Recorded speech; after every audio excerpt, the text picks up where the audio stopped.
बिस्मिल्लाहिर्रहमानिर्रहीम। आज हम देखेंगे कि एल और एल ये दोनों वर्ड परफेक्ट होमोफोन हैं और परफेक्ट पेयर ऑफ वर्ड्स हैं जिसको हम कहते हैं। तो ये दोनों किस कॉन्टेक्स्ट में यूज़ होते हैं? तो पहली एल जो है ये तकलीफ़ के लिए यूज़ होता है, बीमारी के लिए ये वर्ड यूज़ होता है। और दूसरा जो है it's a kind of wine, ये वाइन की एक किस्म है, शराब की एक किस्म है जी। तो दोनों को दूसरे सेंटेंसेस में यूज़ करके देख लेते हैं कि किस कॉन्टेक्स्ट में ये यूज़ होते हैं।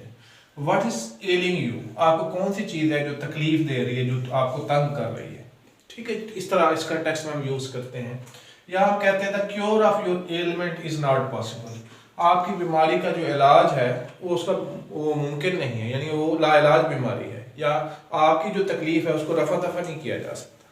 ठीक है, यानी उसका सोल्यूशन हमारे पास नहीं है, ये कहना चाह रहे हैं। तो एलिमेंट तकलीफ को भी कहते हैं, बीमारी को भी कहते हैं। अगर ये बीमारी की सूरत है तो इस तरह भी सेंटेंस फ्रेम किया जा सकता है कि I distrust your element with doctor, मैंने तुम्हारी बीमारी को, तुम्हारी तकलीफ को डॉक्टर के साथ तफसील से डिस्कस किया है, यानी उससे सोल्यूशन लेने की कोशिश की है और उससे पूछा है कि इसका क्या वे आउट है। तो एलिमेंट जो है वो तकलीफ या बीमारी ही के कॉन्टेक्स्ट में इस्तेमाल होती है।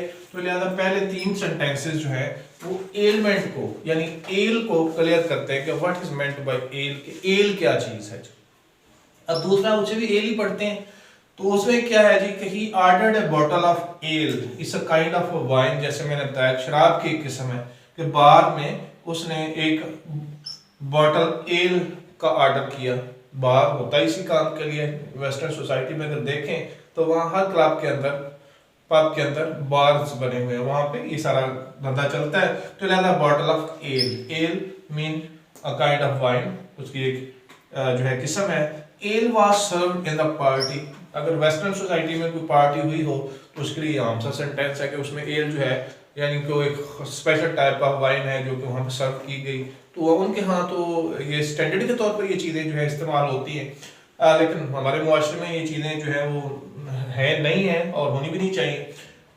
L was served in the party, ये इस कॉन्टेक्स्ट में हमने यूज कर लिया। अच्छा जी, अब हम जैसे मैंने कहा कि दोनों को एक सेंटेंस में यूज करने की कोशिश करते हैं, तो try to be away from both ill and ailment. ठीक है जी, एल एंड एल दोनों से ही हमें दूर रहना चाहिए, बीइंग द मुस्लिम और बीइंग द पाकिस्तानी सिटीजन्स, कि हमें दोनों से दूर रहना चाहिए, यानी हमें तकलीफ से भी दूर रहना चाहिए, खामखा अपने आप को तकलीफ में नहीं डाल लेना चाहिए। और इसी तरीके से एल जो काइंड ऑफ वाइन है, being the Muslim it is prohibited in Islam, तो हमें इस तरफ नहीं जाना चाहिए। तो try to be away from, ठीक है, try to be away both from, यहाँ पे फ्रॉम आना चाहिए actually, both from ale and ale, दोनों से हमें दूर रहना चाहिए। तो दोनों को हमने कंसेप्ट वाइज समझ लिया कि this is sort of hardship, this is sort of disease, और ये जो है काइंड ऑफ वाइन है। Thank you.